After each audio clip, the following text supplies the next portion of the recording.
Good evening and welcome to Athens City Council. It's Monday, April 5th, 7:01 p.m. And tonight we have a slightly different format. We're going to be having our City and Safety Services Committee first, as we have a rule of council that when legislation comes before council, it comes up through the committee for discussion first. So we'll be starting with that, City and Safety Services. That's chaired by Councilmember Grace. And she's joined by council members Fall and Clodfelter. Thank you, President Nisley. This evening, and it is at the bare bones. It is a street closure, but it's a street closure for a different purpose than we typically have street closures. And so I just wanted to share that with members of the committee, and then. Because of the timeline, we're doing this tonight so that then we can have first reading at tonight's regular session right after this. And that is, there's a group that is, they have established a project that is called the Appalachian Law Enforcement Initiative. And the project was created by Ohio University's Winovich Center in collaboration with the Grid Lab, and in consultation with some of our local law enforcement professionals, including David Malawista, Aaron Maynard, Eric Hoskinson, and Timothy Ryan. And what they are working on with this project is creating some virtual reality training for law enforcement officials. And they are going to be incorporating training at many different scenarios, but one of them specifically that was mentioned to me by our interim SSD and Chief Pyle is that they're going to be doing some racial bias training through some of these virtual reality trainings. And I know that he is very supportive of this project. And so I just wanted to take the opportunity to tell council a little bit about it. And what they need from us is just that we authorize a street closure, because they would like to do some filming for these trainings on Mulberry near the graffiti wall. They're going to be filming a simulated traffic stop with a law enforcement patrol car there. And they want to use the graffiti wall as part of this. And so they are requesting a street closure there on Sunday, May 16th, with a backup date of May 17th. And I really appreciate that the work, the students who are working on this project are willing to consider filming on a Sunday, because there will be minimal traffic, and also the street is going to be remain open to bus traffic, and they will just watch the app to see when there might be a bus coming, and halt it to allow bus traffic to continue through. So that's all, and I will have the first reading later in the meeting. But does anyone have questions? Okay. Yes, Councilmember Reisner. How long will it be closed? All day or part of the day? I believe it's all day. Yes, 6 a.m. to 7 p.m. But again, allowing for bus traffic. They're also going to be filming a simulated protest in front of the courthouse, but that is not going to require a street closure. But it looks like just the city is aware of it, and so I appreciate the students working with our city to inform us of that. Councilmember Clodfelter. I haven't been on Mulberry Street in a while, but in the past, I know that a lot of people parked on there. Usually just about all the parking spaces were taken up. So are people still going to be able to park, or are they going to close those spaces? The public parking at the first 4 meters on Mulberry off of Richland will be closed. And I'm sure those will be bagged in advance so that individuals are warned of that well in advance.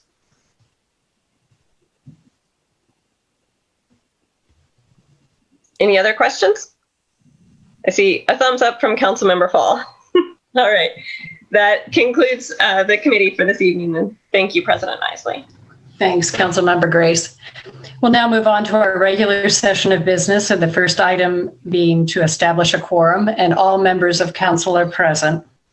Next item of business is disposition of the minutes for the regular session held on March 15, 2021. And do we have a motion for the approval of those? Councilmember Fall. Okay, and a second from Councilmember Grace. Okay. All those in favor signify by saying aye. Aye. Aye. Opposed, nay. The motion carries and the minutes have been approved. Thank you. We now have time for communications. Are there any communications from council members? It's an unusual night. If not, then we will move on to reports and communications from other elected officials. Law Director Eliason. No. No report. Okay. And I don't believe Auditor Hecht is with us, so we'll move to Mayor Patterson. Let me unmute myself. Thank you, President Isley. Just a couple letters to share with council tonight. The first one came to the Athens Police Department, and it was a letter from an individual, and I'm just going to paraphrase off this rather than to read the entire letter, but they wanted the city to know how professional the Athens Police Department was in responding to a grandchild in crisis, and that there were 3 separate calls for service to their household, of which this individual couldn't say well enough as to how professional the city's police department was in helping with the situation, and everything worked out well, says the individual. So I wanted to share that with council. The other letter that we received was a letter, again, giving recognition to the Athens City Development and Code Enforcement Office in working with an individual who is a landlord, but a landlord who does not live in the city of Athens, having to manage and manage that property. And again, being very grateful for the assistance they received from the code office, as well as from our tax administrator on how to manage things. So some good letters to share with council for a change. And that's all I have. Great. Thank you, Mayor Patterson. We'll move on now to ordinances for third reading. Ordinance 3321 is an ordinance appropriating additional funding for construction engineering services and amending Ordinance 7320 to increase the authorized expenditure for the Kimes Reservoir Project 324. This is introduced by Councilmember Grace. Thank you, President Isley. I would like to make a motion that we adopt Ordinance 3321. Okay, and we have a second from Councilmember Clodfelter. Thank you. And this ordinance is pretty much exactly what the title says. We have discussed this a few different times, and it is to increase the appropriation so that this project for the Kimes Reservoir can be completed. And it is increasing the total approved expenditure from $1,168,450 to $1,238,450. And that is the function of the ordinance. Does anyone have any questions related to this? Okay. And if no questions, further questions or comments from council members or from our attendees tonight, I'm not seeing anybody saying that, then we'll have the vote. All those in favor signify by saying aye. Aye. Aye. Opposed, nay. The motion carries and the ordinance is approved. Ordinance 3421 is an ordinance amending the 2021 appropriation ordinance and is introduced by Councilmember Crowell. Thank you, President Isley. I'd like to make a motion to approve 3421. Okay, and we have a second from Councilmember Grace. Or Paul, excuse me. I'm sorry. I looked at the two of you on the screen and Councilmember Paul. This is an amendment to our 2021 appropriation ordinance. A number of items here discussed in committee and first and second reading. I'll go read the pertinent section here. The 2021 appropriation ordinance 14020 is hereby amended by appropriating from the unappropriated balance the following sums: $580 to CDBG Fund 248 Transaction Code 300 to cover an increase in property taxes, and $43,000 to Water Fund Plant 740.637 Transaction Code 300 as follows: $13,000 to inspect 3 tanks and $30,000 to complete a risk and resilience assessment. And these are required by the EPA. Thank you, President Isley. Okay. We have a motion and second for approval of this ordinance. And do we have any questions or comments from either council members, administration, or our attendees tonight? Okay, seeing none. All those in favor signify by saying aye. Aye. Opposed, nay. The motion carries and the ordinance is approved. Ordinance 3521 is an ordinance authorizing compensation of greater than 25% through the assigned pay grade for the newly hired Assistant Director of EPW, that's our Public Works Department, and that said compensation be paid retroactively to the employee's hire date. And this is introduced by Councilmember Crowell. Thank you, President Isley. I'd like to make a motion to approve 3521. And a second from Councilmember Clodfelter. Okay. Thank you, Member Clodfelter. As discussed in committee and in council, this is a ordinance that is really approving a pay grade for the newly hired Assistant Director of EPW. And as President Nisley mentioned, this would be retroactive to the date of March 1st, 2021. I'll go ahead and read the pertinent section. In accordance with the non-union personnel fringe benefits package, Ordinance 14220, Section 23B, compensation, Athens City Council does hereby authorize an increase in the hourly rate of pay for the newly hired Assistant Director of EPW from $29.06 to $31.71 per hour, retroactive to the employee's hire date of March 1st, 2021. Thank you, President Nisley. Okay. We have a motion and second for approval of this ordinance. Are there any questions or comments from council members or administration or other elected officials or any of our attendees? If not, all those in favor signify by saying aye. Opposed, Aye. nay. The motion carries and the ordinance is approved. We now have a series of ordinances for first reading.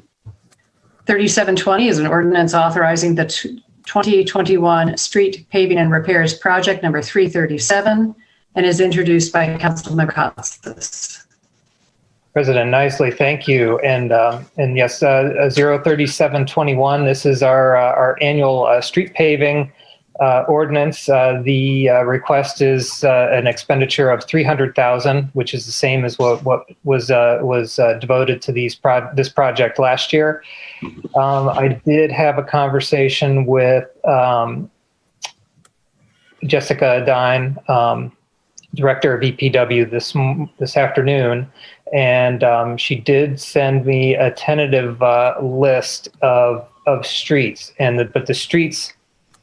It's more looking at the grading of the streets. So basically, what the surface condition is of the street. We can kind of have a look and see what we have in the way of what our city streets are looking like. So I will get that forwarded out to the rest of council so that they can start looking that over and have it before second read. Okay, thank you. Any comments or questions? It looks like we do have one. And give me a second to I can get into the email and just double check it so I can answer it right now. I apologize.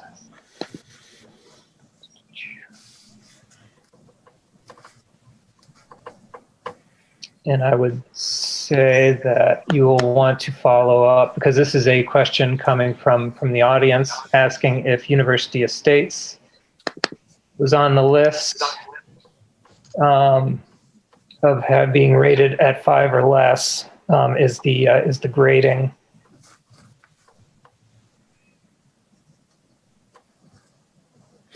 I do not see that one listed there, so I would suggest that you do contact EPW for them to kind of answer why it may not be on the list.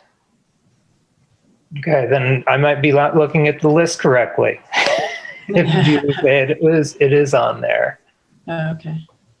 And some of this may likely change between now and the time we actually start the street repairs. I know we come up with a final list later as they get closer to it. So we can follow up with that. And cost is going to play a factor because we only have $300,000 to devote to this. So, right. Okay, thank you.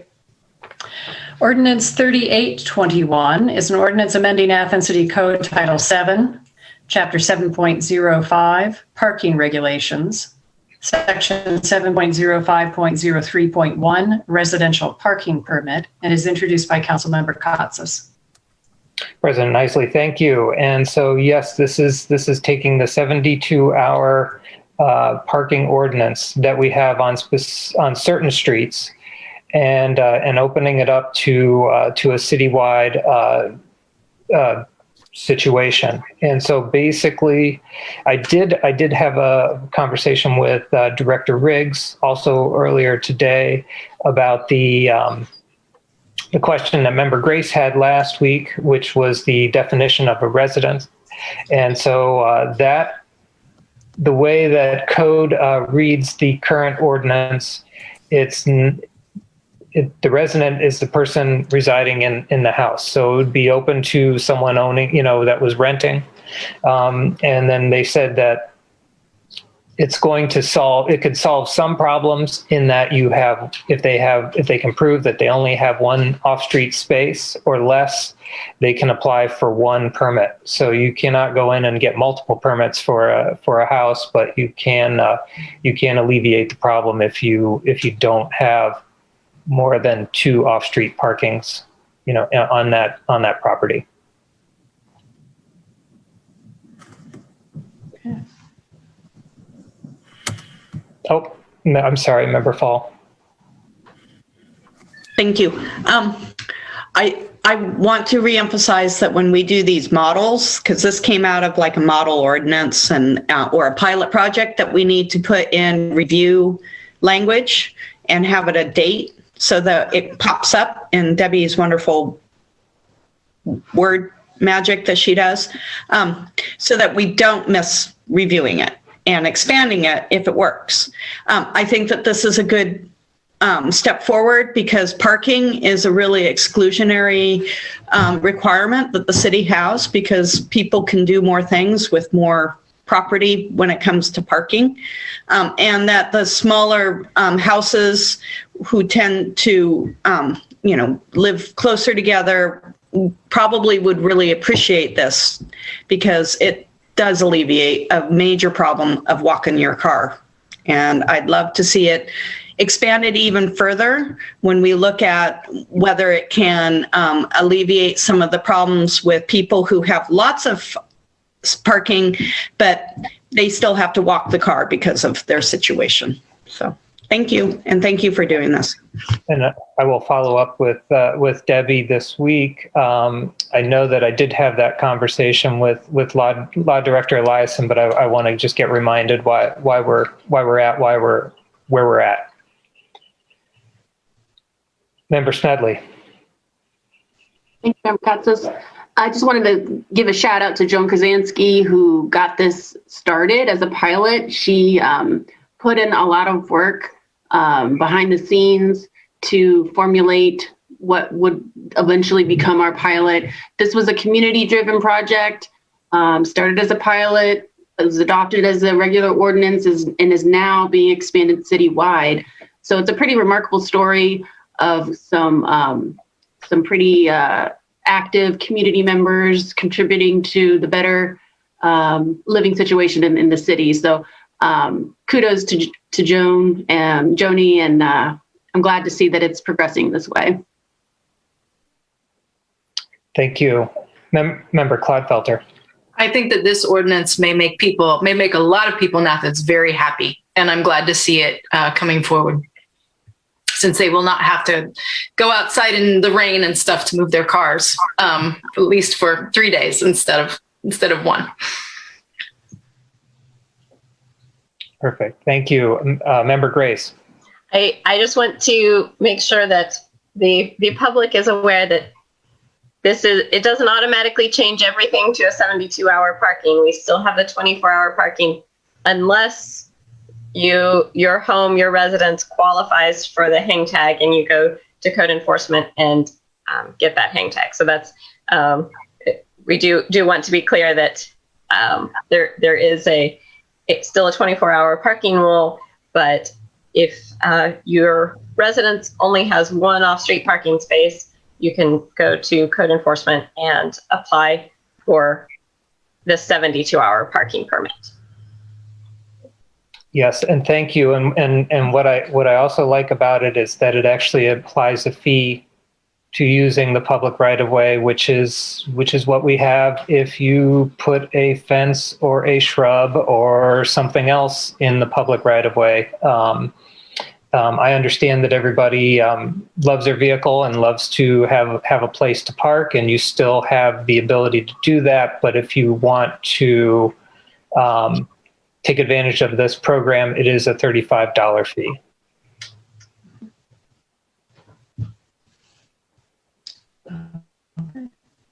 All right. Thanks for the comments. We'll move on to Ordinance 3921, an ordinance amending Athens City Code Title 11, Business Regulations, Chapter 11.04, Vending, Peddling, and Soliciting. And this is introduced by Councilmember Katsas. Yes, thank you. And so this, just to give you the 30,000-foot view on this one, so we're eliminating the A and B licensing for the vendor licenses in the uptown area, creating a first come, first serve space system. And if those spaces are not taken by a certain time, they open up to the public for standard parking. You can pick, the vendors can pick from 3 different sites around the uptown area, and hopefully this will encourage additional vending in other green spaces, and also allow a choice based on what you're trying to vend and who you're trying to capture.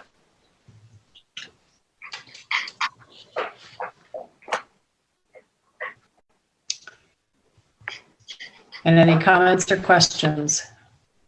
Member Clodfelter. 2 things that I really like about this proposal are that I think for the vendors, this simplifies the billing process pretty significantly. And I am optimistic that a lot of people in Athens will really like the other 2 locations, especially the one close to the Bentley Annex. The professors may be really happy to have that chance to go to get food right in front of their offices. So I think this is a really good idea. Perfect. Thank you.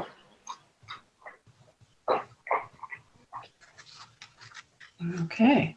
And if no other questions or comments, we'll move on to Ordinance 4020.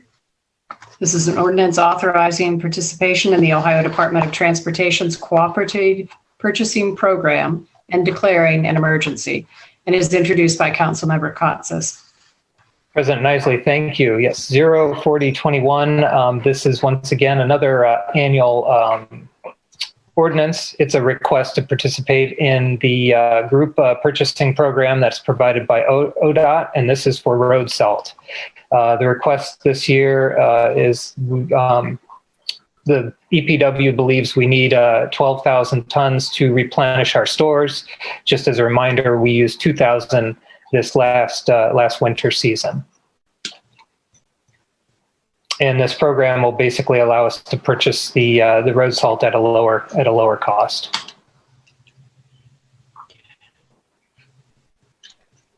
If no questions or comments, we will move on to ordinance 4121.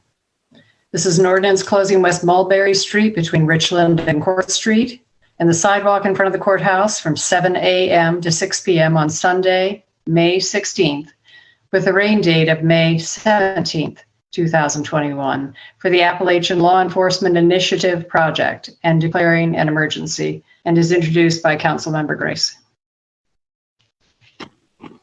Thank you, President Nisley. And this is the project and street closure that was just discussed earlier this evening. But it is my error. I hadn't read the ordinance closely.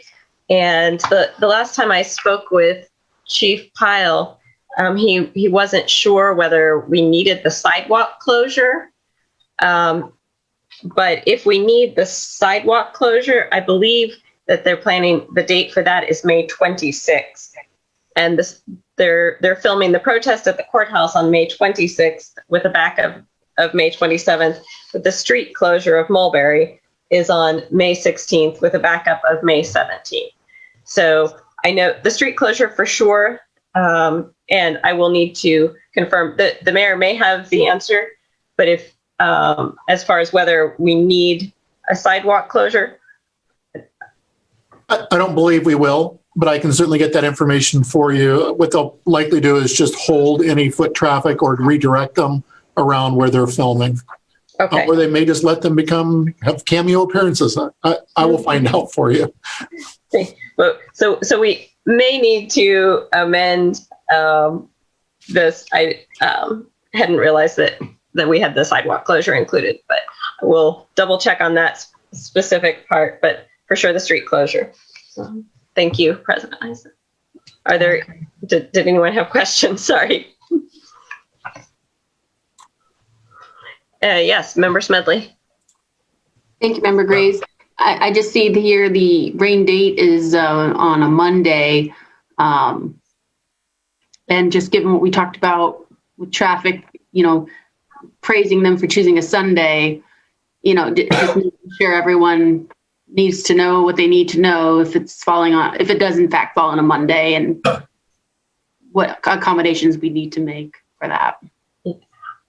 My understanding is that they are going to try really hard to make that Sunday work, because they want to be able to film when there would be minimal bus traffic, and also just to make it as uncomplicated as possible. But if the weather is just completely inclement, uncooperative for that day, then they would need to close it, but it would still remain open to bus traffic on the Monday, the rain date. Thank you. Councilmember Reisner? I'm just wondering whether or not it really makes any difference if we include a sidewalk closure or not. If it was included, it doesn't, and it's not needed, it doesn't have to be enforced. And if it's not there, but it turns out they do need it, well, they've got a problem. So my advice, if you want to listen, is leave it in there. It's not going to hurt anything. Yeah, that's okay with me. We would just need to add in that filming is taking place on a different date at the courthouse. That would make sense. Yeah. Yeah. So they're going to be at the courthouse on the 26th. Hopefully with a rain date of the 27th. Well, and we'll get some further information from Chief Pyle that will help us determine whether or not we're going to need an amendment then. Okay. All right. Thank you. I have no other questions or comments. Then we'll move on to Ordinance 4221, an ordinance amending Ordinance 10320, authorizing the tax increment financing agreement as part of the creation of the University Estates Incentive District within the City of Athens. And this is introduced by Councilmember Fall. Thank you. Actually, Councilmember Grace has done the majority of the work on this, and I really appreciate her and the administration. We talked with the slideshow that I gave to try to introduce some of these ideas, is that there's an opportunity now to increase targeted house types up in the University Estates using a tax increment financing. East State Street is a tax increment finance, a TIF, which helps to keep money within the area so that when they go to redevelop or repave or upgrade, they have a little pot of money that they don't have to go to the general fund. The particular one that we're talking about is a bit different than the East State Street, is that it's shorter and it's a different proportion of the taxes, the increases in taxes going to the project or to the other people who usually get the tax money, school district, county. So it's a 70-30 split. But what I really want to point out in this project is that there seems to be a lot of confusion about what our Affordable Housing Commission does, and some of the programs and recommendations that the affordable housing people gave in their 2019 plan that we adopted. Some people argue with the fact that affordable housing is a certain degree. It's not low-income housing and it's not rich people housing. A lot of planners call it the mushy middle, marshmallow middle, and it differs for every individual group, city. For our area, it was established to go from 150,000 to 240,000. That was established by a working group that was between OU and the city that did a huge amount of work to produce a very intensively studied housing plan and recommendations. Out of that came our Affordable Housing Commission. They established that there needs to be a whole different, just a range of houses that we need in Athens. It's not only that mushy middle affordability complement, it also is housing that is universally designed. It's housing that may be transitional. It's multifamily housing, or it's housing that allows for people who normally don't have housing to be able to have housing. This was put in the plan that we adopted in 2019. So when people complain that we are doing a project or we are doing a program that is financing or subsidizing houses that are not in that realm of what has been recommended by both of those different plans. It's not developing infrastructure for $450,000 houses. So the TIF helps to jumpstart any sort of development, because usually developers go in and they develop all the infrastructure for a subdivision. That may take a long time to get that money. But if they can do it through the tax increment financing process, then it could be jump-started. And that it's a win-win, because the city is not at risk for any sort of monetary output, and the developer gets to do things a lot quicker. And that helps to make it cheaper. This particular development is exciting in a lot of ways, because first of all, it's townhouses, which we have very few in the city. It also has universally designed units, and they're all going to be owner occupied, which is also different for a large scale development like this. That's, in that mushy middle of numbers, and also universally designed. So I want to commend the city for doing this process. It's a long, complicated process. And I'd like to make one recommendation with that money, the range of monetary, the range of prices for that affordable housing is that was recommended in 2016 from the OU plan. It was adopted in 2019 as that amount of money.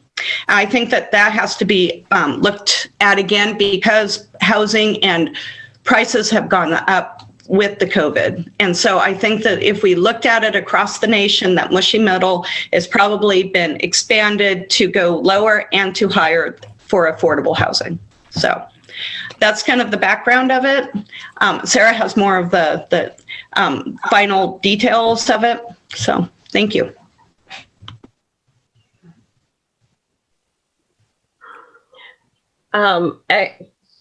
Member Fall covered really a lot of the important points of that. And I would just say that I think this is an exciting opportunity for the city to increase the number of universal design accessible units. That's something that university folks, people who are working to keep retirees here, and other organizations are really have noted time and time again that Athens needs more housing that is suitable for a universal design concept. And so I think that the fact that the Affordable Housing Task Force that worked really hard on analyzing the housing needs in the Athens area, that one of their very top recommendations was that we increase our stock of universally designed homes. And then that same recommendation was repeated by the Affordable Housing Commission a couple of years later. And while this amendment does include an increase to the base price of the units, taking it from $220 to $240, it is still within that price range that was identified in 2016 by the task force. So that's and we're also working to have homes that are as sustainable and energy efficient as possible.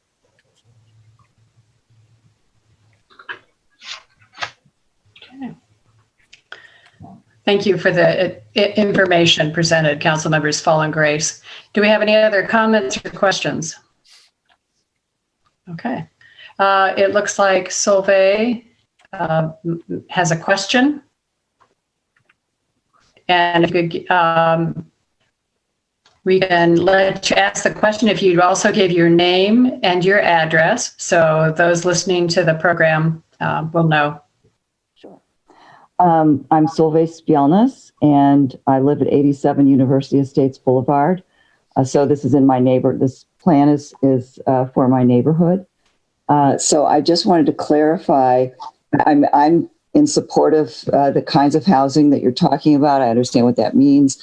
I'm not sure that everybody understands what universal design is. I had to look it up some time ago when we were talking about this. But my question is, if you pass this, does that mean that it's a full go-ahead for this project and it will move forward?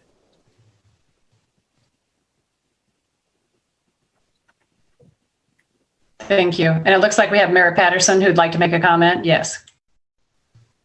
Mute myself. Yes, that is likely.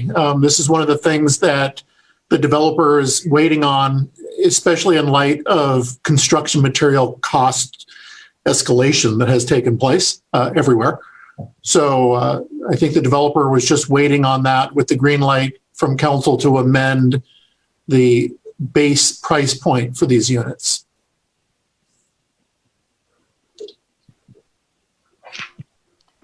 No so other, I'm sorry, I just had one follow-up to that. So just to clarify for sure, what I'm hearing, because I'd listened to this discussion when it first came up some months ago, whatever. So my understanding is that if you approve the $240,000 base price, then the developer, there's no other impediments at this point or barriers, and they can just go ahead and plan it from there. Is that? I'm sorry, I'm kind of pushing this, but I just want to make sure because people are going to ask me that. That's accurate. Okay. At this point in time, that is accurate. That everything will be in the developer's court once this goes through council for authorization. Okay. And Councilmember Clodfelter? I think Solveig made a good point, and I would just like to briefly say that so that nobody else has to go look it up, that part of why universal design is so popular is that it's really good for people, excuse me, who are getting older, and it allows them to age in place. So that's why the people who are hoping to have people retire here are so pleased about that.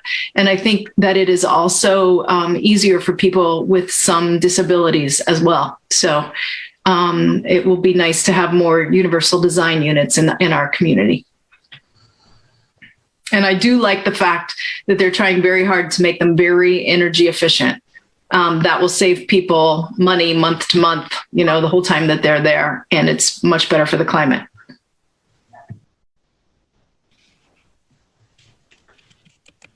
Okay.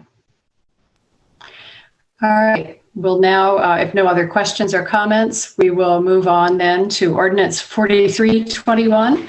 This is an ordinance authorizing compensation for the recently promoted Arts, Parks, and Recreation Program Operations Manager at a rate in accordance with Ordinance 14220, the non-union personnel fringe benefits package, Section 22, promotion. This is introduced by Councilmember Crowell. Thank you, President Isley. As discussed in committee and what is apparent in the title there, this is a correction to an oversight when an employee of the Arts, Parks, and Recreation Department was promoted. It was intended to promote her at the 10% higher than the rate from which she was promoted. The previous ordinance did not do that correctly, and so we are fixing it with this ordinance. I will read the pertinent section. In accordance with the non-union personnel fringe benefits package, Ordinance 14220, Section 22A1, promotion, lateral transfer, and demotion of new hires and current employees, Athens City Council does hereby authorize compensation for the recently promoted Arts, Parks, and Recreation Operations Manager at a rate 10% higher than the rate from which the employee was promoted, and the new rate be made retroactive to January 1st, 2021. That retroactive is there because that was the intended full increase for this employee as they took on supervisor responsibilities as part of this new position. Thank you, President Isley. Okay. If we don't have any comments or questions, we'll move on to Ordinance 4421. This is an ordinance amending Ordinance 12920, implementing a plan for interim city engineer and director of engineering and public works, introduced by Councilmember Crowell. Thank you, President Isley. This has also been discussed within the city and at committee. And this is also a correction to an oversight with our interim city engineer. Section 1 of this ordinance reads, Ordinance 12920 is hereby amended to read as follows. Section 1, Jessica Adine shall be compensated with a temporary 10% pay increase during the period when serving as interim city engineer and director of engineering and public works and assistant city engineer, retroactive to September 29th, 2020. And said employee, while serving in this interim position, shall be eligible to receive the annual pay increase authorized by City Council at the pay rate of assistant engineer, retroactive to the first pay period of 2021. When Ms. Adine took on the interim director position, The idea was not to penalize her in her assistant engineer position when pay raises were achieved in early January, yet that is the way that it ended up. So this ordinance is to correct that and to make sure that the interim city engineer is getting paid what she deserves. Thank you, President Nisley. Okay, thank you. And we have a comment from Councilmember Fall.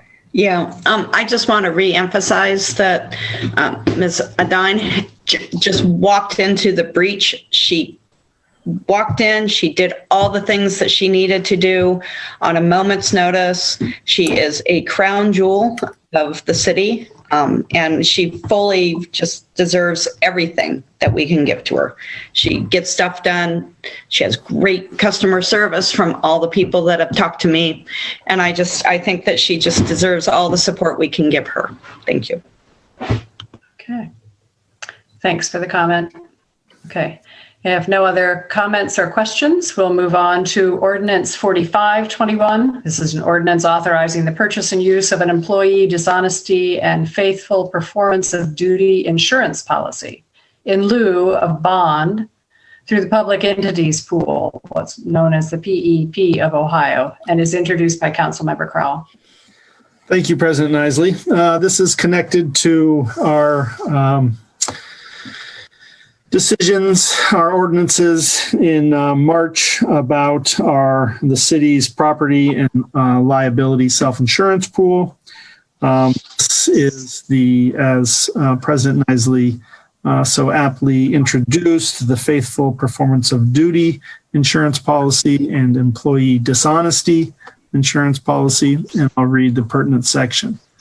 The City Council of Athens, Ohio, hereby authorizes the purchase and use of an employee dishonesty and faithful performance of duty insurance policy through the Public Entities Pool, PEP of Ohio, a joint self-insurance pool for officers, employees, and appointees who would otherwise be required to give an individual surety bond to qualify for office or employment before entering upon the discharge of duties imposed by the office or employment. Self-explanatory. Thank you, President Nisley. Okay. And if no questions or comments, then we will move on to resolution, one reading resolution. And before Councilmember Reisner reads this resolution, I'd just like to take a moment to express my gratitude to Councilmember Kotsis. And the title of the resolution, which would make my comments more sense then, is Resolution 521. This is a resolution expressing the appreciation of the City of Athens, Ohio, to Councilmember Peter Kotsis for his public service, introduced by all members of Council. And as I started to say, I would like to take a moment to express my gratitude to Councilmember Kotsis for, during his years of service, he's encouraged discussion among both colleagues and citizens. He's provided leadership for council endeavors. He's been consistently courteous, respectful, prompt, and he's set an example for all of us. So I just want to thank you from all of us. So Councilmember Reisner. Thank you, Madam President. And as you've already read the title of the resolution, I'll just jump right into it. Whereas Peter Kostas has served the Athens community as an at-large member of council from January 1st, 2016 through April 10, 2021, and whereas Peter Kostas, during his tenure on City Council, showed a sincere dedication to the public service by holding the positions of Vice Chair of the City and Safety Services Committee, member of the Finance and Personnel Committee, Chair of the Transportation Committee, and serving as City Council representative on the City Shade Tree Commission and Transportation Advisory Committee. And whereas council members appreciated Peter's commitment to researching thoroughly and listening to all sides of an issue. And whereas Peter, a bicycle enthusiast, was strategic in the development of the city's complete streets concept to include multimodal transportation. And whereas an Athens native, Peter enjoyed sharing the city's history and providing background information to his colleagues during discussion of legislative issues before the council. And whereas Peter Kostas has generously given his time as a public servant, and this council wishes him well in his future endeavors, be it resolved by the council of the city of Athens, Ohio. The city of Athens does hereby express its appreciation to Peter Kostas for his faithful and distinguished service to the city as an at-large member of Athens City Council. Okay. And thank you. And let's have a motion. That was a motion from Councilmember Reisner. And if we could have a second before I forget, before all the comments are made, Councilmember Fall, seconds. Okay. And do we have some comments from Councilmember Fall? I just also want to say my other hat as the president of Athens Conservancy, you've been an amazing partner in everything that you've done and all the bicycles that you've donated and everything that it would not be the same, all our areas, without your input and your support. So I just wanted to say that too. Thank you. And Councilmember Smedley? Thank you, President Knightley. Member Katsas, at the core of every conversation that I've ever had with you was serving the public service. What best can we do for the residents of Athens? That's always been a common theme. And I appreciate that focus and that dedication that you've always brought to everything that you do. And you'll be missed on council for sure. Okay. Thank you. All right. We have Mayor Patterson and then Member Katsas. I'll be really short. Councilmember Katsas, you've been a great city council member, period. It's been a pleasure working with you on all the initiatives that you've wanted to bring forward. And I think that the city is in much better shape due to your efforts here in the city of Athens. So thank you, Peter. Okay. Councilmember Katsas. Yes, President Nicely, thank you. Did I do all that stuff? So I wanted, and I just want to remind everybody that this does not, you haven't heard the last of me.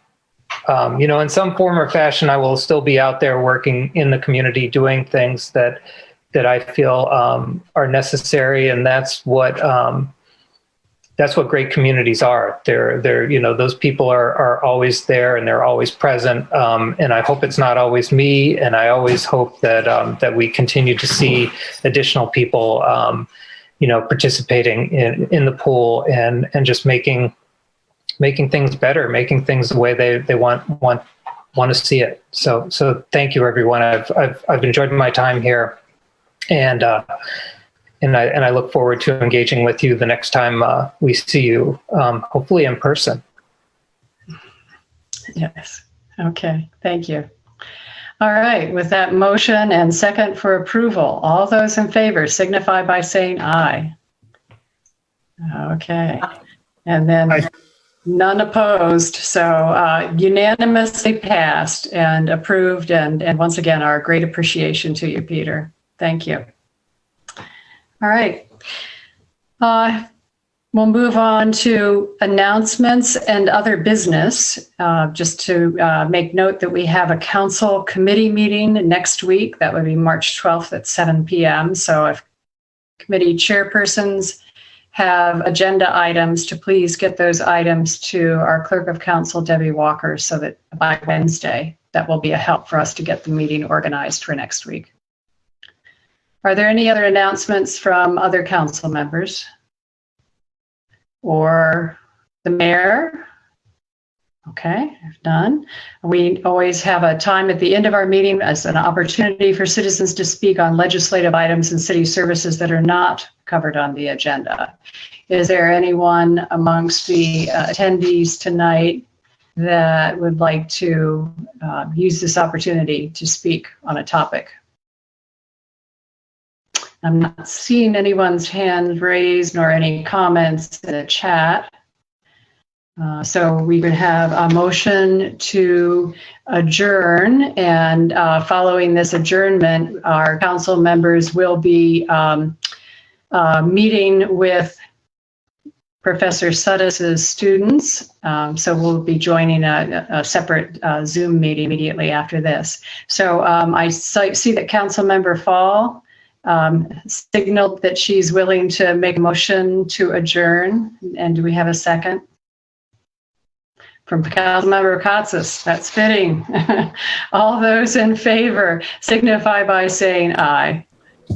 Aye. We are adjourned at 7:56.